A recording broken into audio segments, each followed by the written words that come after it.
দুইটা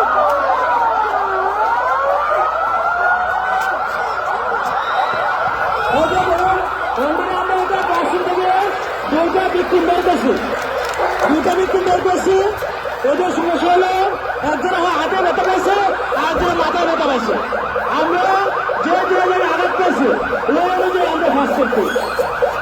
আমরা একজনকে আমরা সিলিন্ডার দিব, একজনকে আমরা মাথায় একটা ব্যান্ডেজ দেবো, দিয়ে তারপর কি করবো, যত দ্রুত সম্ভব আমাদের কাছের যে হসপিটাল আছে ওই হসপিটাল আমরা স্থানান্তর করি।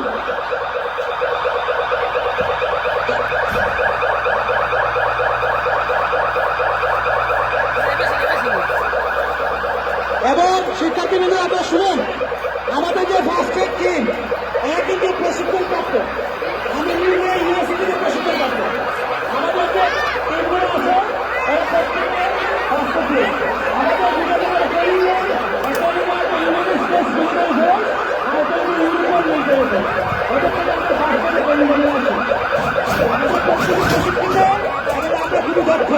আমরা জানি রক্ত বের হলে পরে কি করতে হবে, আমরা জানি হাত ভাঙলে পরে কি করতে হবে, আমরা জানি কারো কোনো অংশ পুড়ে গেলে কি করতে হবে।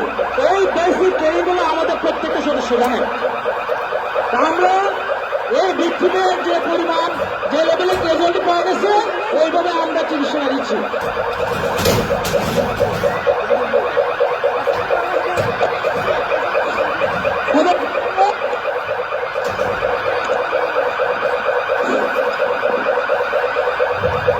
আমাদের কাছে হসপিটাল আমরা ওইখানে কোনোদিন হাসপাতাল আমরা সাহায্য করতেছি।